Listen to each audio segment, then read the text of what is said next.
What's going on, guys? Today is a special review because we're taking a look at two different kits, and they're both Premium Bandai versions of the HGUC Advance of Zeta Re-Boot version of the Barzam. Now, I will admit to you guys that when these kits were first announced, I thought that this was basically just like a slightly recolored Barzam, and this was just a recolored Barzam with additional parts on the legs. But they're not. They're a lot more than that. They're basically almost entirely new, these kits. So if you've built the HGUC Barzam, you know it's a fantastic kit. This is like that, except you have more Advance of Zeta styling going on, which who doesn't love that? So we're going to be taking a look at both versions here today in this review video. Let's go ahead and get to it.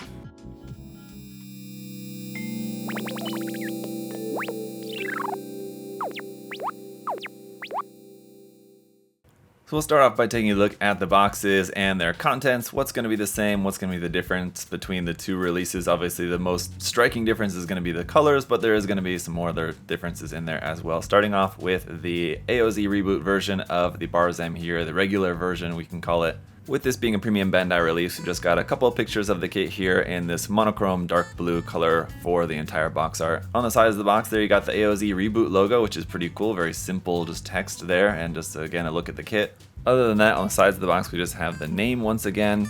Now compare that to the box art here for the AOZ Reboot version of the Re-Zeon captured version of the Barzam, and obviously we've got the monotone red in this case, but mostly the same style for the box art. There in the background though you can see an example of the new equipment that is attached onto the back of its legs. Same thing on the ends of the box there, and again on the sides of the box just the name there as well. So let's go ahead and pop these open and go through them real quick here simultaneously. The Re-Zeon captured version on the left, obviously there in red. So right off the bat you can see that there's going to be a little bit of difference in just how they're packed, but generally the same. Here's our interior parts, the joint parts, things like that. There's some more of the armor parts. You can see the runners are the same, but just cropped sort of a little bit differently. Now getting down to the end here, they're looking pretty much basically the same, but interestingly, you got entirely new manuals for both versions, and they are different manuals for each version. So you'll have just manuals here, unfortunately with not any color images or anything like that. But we do have a color guide here for you that's just in text in Japanese and in English, and then a parts list there on the back as per usual. The rest of the manual then just being just the construction of the kit, and again, unfortunately no other further pictures except for just what's here, where to place the couple of sticker markings that you have. Same thing on the Re-Zeon captured version. Here is our color guide there, Japanese and English, parts list, construction through the inside, and then there's your sticker marking guide for that version. Alright, so we've got the Re-Zeon captured version here on the left and the normal version here on the right. Here's a look at the foil sticker sheets for the kits. Then we do have some marking stickers included as well, basically one big one and 6 smaller logos that you can place around on the kit. We've got SB13 in clear yellow here for Beam Saber effect parts. That's going to be the same for both versions. Here is runner A1, and as you can see between the two different versions, they're going to be similar, but they've got different parts omitted or different parts added depending on the version. The color is going to be a little bit different. You've got some red, black, white, and yellowish orange color. Same thing here for runner A2, it's just going to be some color differences and some parts added on the runner in the case of the Re-Zeon captured version.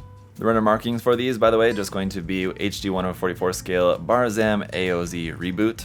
Here's runner B1 in a light lavenderish gray color here for our joint pieces. There's a difference between the two runners, again just added and subtracted parts depending on the version of the kit. And each version of the kit is going to have 2 of those runners. Then we also got runner B2, which is going to be exactly the same for both versions of the kit.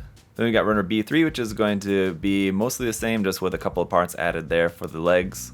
Runner C1 now is getting into some of our armor parts, so you can tell obviously the main difference is going to be the color between these two, but again there's some differences in the parts that are included on the runners here. And then here's runner C2, going to be the same situation with this runner as well. Then we've got runner D for our mono eye part. On the one version it's going to be in clear green, on the other version clear pink. So that's everything. Let's go ahead and get these built up and see what they look like. Hey guys, just a reminder that US Gundam Store and myself are currently putting on the Battle Log contest for you guys. So if you've not heard about that, or if you haven't entered yet, you can still enter. The deadline for the contest is April 22nd. If you'd like to enter and want to hear all the details about the contest, there will be a link down in the video description below, so check that out, and looking forward to seeing all your guys' entries. Now, back to the video. Alright, so here's the pair of them all built up, and we'll take a look at the differences between the two, but obviously aside from the main color difference, there's going to be a few differences in the design here and there. And again, I'm just really happy that there's so much changed about these from the original HGUC Barzam as well. It's not like just building the same kit in a different color. We do have quite a number of new parts on this that does really make it feel more exciting to build the kit again. But if you were wanting to get both versions of this kit, it could be quite costly, so we'll go ahead and take a look at the differences between the two, and you can decide if there's one in particular you might want, or if you do want to make that decision to go ahead and add both of them to your collection. Getting into the accessories, there's no difference in them except for the colors, so you got dark blue or red for the beam saber handles. The beam saber effect parts are the same, clear yellow for both. The Vulcan pod is the same design, except for on the regular version you have a red sticker, and on the Zeon captured version you have a white sticker on that. That's going to be the only difference in those. There's a little bit about the beam rifle, as with the regular version you have this red piece that goes over the side of that, where with the Zeon captured version you have a different piece that goes over for the cover. Otherwise this is going to be the same how it attaches onto the arm and then is held in the hand. And as you guys can see on either version of the kit, the stickers don't really look that great just because they're just going to look like stickers, unfortunately. I mean, they're nice details added onto there, but just being able to see the outline of that rectangle piece of sticker stuck on there, just not really the greatest. We got some other stickers like this white one here, this one on the thruster there, under the thruster on the back of the leg, here on the front, stickers there and there. And you got the same ones here on the regular version as well on the front and back of the legs. The crotch piece there is also going to be a little bit different between the two versions, but the chest, the arms, the head, that's all going to be the same on either version of the kit. The clear green part for the mono eye is nice, but it's just not really going to be very visible on either version, especially on the darker one with that being in clear pink. You still can't really see it all that well, either the clear pink or the clear green version. The main difference in the body, of course, is going to be here in the legs, with the recaptured version having these new parts added onto the back legs, so just going to be a little bit different there. These are pretty simple. They just fold down out the back, kind of very similar to like the Frame Arms Go Ride kit if you've ever built that. These fold down and extend out like that, and they should sit flat on the ground like behind the feet, like so. And so you got some nice detail in there, some really cool parts just added on there for just a kind of extra gimmick to the kit, just to give it a little bit more kind of posability, playability, posing options, I guess. I'll probably just keep mine just kind of folded up like that, but overall I think these parts added onto the back of the legs do make the recapture version a little bit more appealing if you had to choose between the two, especially with it being in a new color, whereas the regular version is just, there is a lot of new parts in there, but it is in the original same color scheme basically. So if you already had, for example, the original HGUC Barzam, this one would definitely stand out at being much more different, where if you had the two of them side by side, this one and the original, you know, wouldn't be quite as much maybe noticeable between the two of them. So let's go ahead and see how the kits are going to look in some different action poses. And the posability, the articulation of these kits is really nice. Again, if you've built the original HGUC kit of the Barzam, then you know the articulation is really good on that kit, and that's all carried over into these new designs as well. But to be honest, while I really like the new leg equipment on the back of the legs of the Re-Zeon captured version, I gotta say that does hinder the articulation of the knees a little bit, that those parts on the back of the legs do get in the way of getting a proper full knee bend, so you kind of have to move them out of the way in order to bend the knees further. But other than that, the articulation is really nice, and even on the beam rifle, how it attaches into the side of the hand and then also attaches up onto the upper arm. You would think that that sounds like kind of a pain to have to try to pose, but it actually works really well the way that they've designed it, so that doesn't hinder the articulation whatsoever. So ultimately with either of these kits, you're going to have a really nice HG kit at the end of the day. They don't really have too much in the way of seam lines on them at all.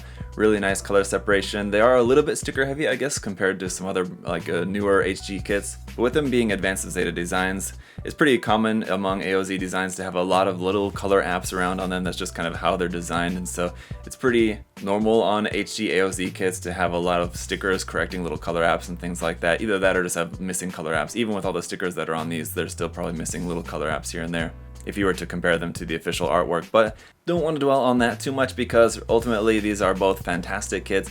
Let me know your thoughts down in the comment section below. Which version do you prefer, or would you really just like to have both, or do you already have both? Let me know your thoughts down in the comment section, and if you guys would like to like the video or subscribe, that would also be greatly appreciated. You can check out more high-grade kits from Bandai at USA Gundam Store. The link, as always, will be down in the video description below for you guys, and there's also a coupon code you can use that'll save you 10% off everything there on the site, so check that out in the video description. Thank you all so much for checking out the video here today. Until next time, hope you guys are all doing well. I'll see you next time. Bye bye!